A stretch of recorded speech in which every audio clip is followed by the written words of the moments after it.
Assalamualaikum warahmatullahi wabarakatuh. Salam responsif. Saya Melba Ferry Fadli. Senang sekali rasanya kali ini bisa menyapa sahabat-sahabat bertuah. Materi yang akan kita bahas kali ini berangkat dari sebuah rilis yang dikirim oleh NGO, yakni Jikalah Hari dan Walhi, ke email redaksi kami.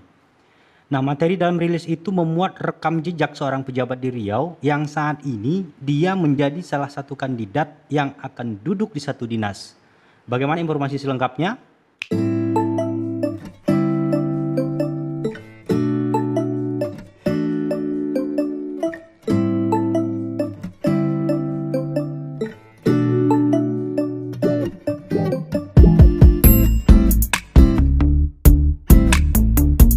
Pada Mei 2020, tim panitia seleksi untuk jabatan pimpinan tinggi Pratama di Provinsi Riau telah mengumumkan beberapa nama calon untuk pimpinan Satker hasil fit and proper test.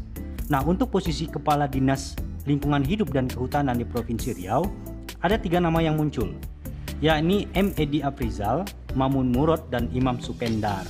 Kali ini kami tidak akan membahas siapa M. Edi Aprizal dan Imam Sukendar, tapi kami akan membahas Mamun Murod.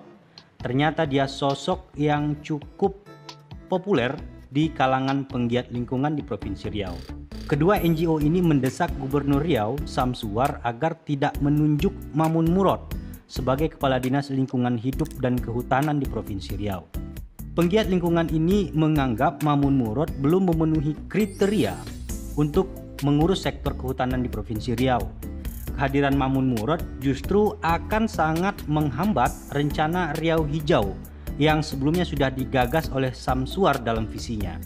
Menurut Direktur Walhi Riau, Riko Kurniawan, Riau Hijau yang digadangkan oleh Samsuar butuh kepala dinas yang progresif untuk membuka ruang partisipasi publik dan berdiri di atas semua pemangku kepentingan. Syarat ini nggak ada di sosok Mamun Murod selama dia menjabat sebagai Kepala Dinas Kehutanan dan Perkebunan di Kabupaten Kepulauan Meranti.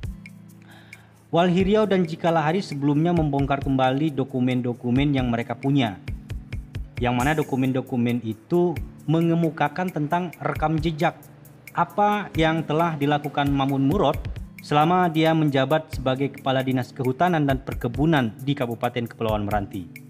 Mamun Murod dianggap gagal menyelamatkan hutan alam dan gambut sehingga dirusak oleh korporasi. Dia juga dituding kerap berpihak kepada perusahaan dalam penyelesaian konflik lahan. Kata koordinator Jikalah Hari, Made Ali, walaupun ada usaha penyelesaian masalah konflik lahan, ujung-ujungnya dia menawarkan masyarakat untuk bekerja sama dengan korporasi dengan skema-skema yang selalu menguntungkan perusahaan. 11 tahun yang lalu pernah terjadi konflik antara masyarakat dengan salah satu perusahaan sektor kehutanan di Kepulauan Meranti. Penjabat sementara di kabupaten itu adalah Samsuar yang saat ini menjabat sebagai Gubernur Riau. Ketika itu Samsuar mengirim surat ke Menteri Kehutanan untuk meninjau ulang izin semua perusahaan tanaman industri di kabupaten itu. Lalu saat ribuan masyarakat melakukan aksi demonstrasi di kantor bupati, Samsuar waktu itu juga mendukung langkah perjuangan masyarakat. Pada tahun 2010, Irwan Nasir terpilih menjadi bupati di Kabupaten Kepulauan Meranti dan Mamun Murod ditunjuk sebagai Kepala Dinas Kehutanan dan Perkebunan. Menurut Made, aksi yang melelahkan yang dilakukan oleh masyarakat itu karena tidak ada sikap keberpihakan dari Pemda setempat, termasuklah Kepala Dinas Kehutanan dan Perkebunan yang ketika itu dijabat oleh Mamun Murod. Pemerintah setempat tidak berpihak kepada masyarakat yang lahannya dirampas oleh perusahaan. Dan jalan penyelesaian yang ditempuh oleh Mamun Murod selalu menguntungkan perusahaan. Dampaknya, sejak 2011 hingga kini, perusahaan terus menebang hutan alam dan merusak gambut di Pulau Padang yang merupakan salah satu daerah di kabupaten itu. Dampak lainnya tentu saja kebakaran hutan dan lahan kerap terjadi di sana. Walaupun ada sebagian area perusahaan yang dikeluarkan, itu bukan hasil dari perjuangan Mamun Murod, tapi perjuangan masyarakat di sana. Kami mencoba melakukan konfirmasi kepada Mamun Murod untuk memberikan ruang pembelaan yang seluas-luasnya sebagai pihak yang disudutkan. Kalau menurut saya itu wajar-wajar saja, ya. wajar-wajar saja, namanya dalam kehidupan demokrasi. Semua orang bisa berpendapat, ya.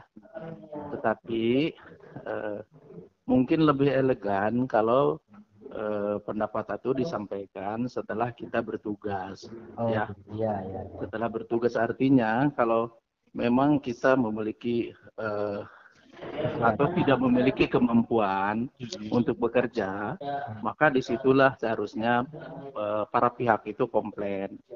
Tapi sekarang dipilih aja belum. Kalau itu namanya tendensius, ya. Kalau saya sih menilainya begitu. Tetapi terlepas dari itu, bagi saya ini akan dijadikan koreksi besar bagi saya. Kalau memang pada masa lalu saya memiliki kelemahan, nah jika Pak Gubernur, ini persoalannya kan hak prerogatif Gubernur. Betul Pak. Kalau Pak Gubernur percaya dengan saya, maka saya akan buktikan bahwa saya adalah tidak benar sesuai dengan tuduhan-tuduhan yang dilakukan oleh dua NGO tersebut. Tidak ada yang sempurna lah, saya yakin siapa sih manusia yang sempurna begitu kan. Tapi dengan adanya koreksi ini, dengan adanya pendapat seperti ini justru menambah semangat saya, menjadi tantangan bagi saya untuk melakukan hal yang lebih baik lagi ke depan. Kami juga menghubungi Made Ali sebagai koordinator Jikalahari. Sebab pernyataan yang dikeluarkan dianggap Mamun Murad tendensius. Statement itu berdasarkan fakta selama dia menjabat jadi kepala dinas LHK 10 tahun di Meranti kan. Jadi selama dia menjabat itu kita track, kita lihat, kita ini kan, kita kaji, lalu ucapan dan tindakan dia yaitu yang kayak Rilis Jikalahari bilang. Jadi dia bilang tendensius itu dasarnya apa? Kalau kami punya dasar. Dan dia pejabat publik. Namanya pejabat publik itu ya siap-siap dikritik karena dia digaji dari uang rakyat kan. Kalau dia tidak sanggup dikritik ya suruh aja jadi ini tukang ternak lele atau enggak tukang sayur. Nah, itu enggak ada yang kritik dia. Nah, sementara dia mau jadi kepala dinas LHK, lalu akan diminta usul Pak Gubernur untuk bikin konsep Riau Hijau. Nah, bagaimana mungkin dia sudah berat sebelah, lalu dia duduk di dinas LHK? Nah, salah satu kepala dinas itu tidak boleh dia timbangannya berat ke sebelah. Harus mengakomodir semua kepentingan, termasuklah perusahaan di dalamnya. Sejauh yang kami tahu, mekanisme kerja dari tim pansel untuk seleksi pejabat tinggi di Provinsi Riau, dari seluruh pelamar yang mencalonkan diri akan diseleksi dan dipilih 3 nama untuk mengisi satu posisi jabatan. Termasuklah posisi jabatan Kepala Dinas Lingkungan Hidup dan Kehutanan Provinsi Riau.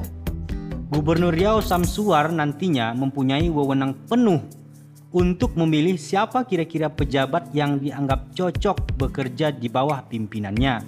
Termasuklah untuk posisi Kepala Dinas Lingkungan Hidup dan Kehutanan Provinsi Riau. Semoga Pak Gubernur tidak galau menentukan pilihan.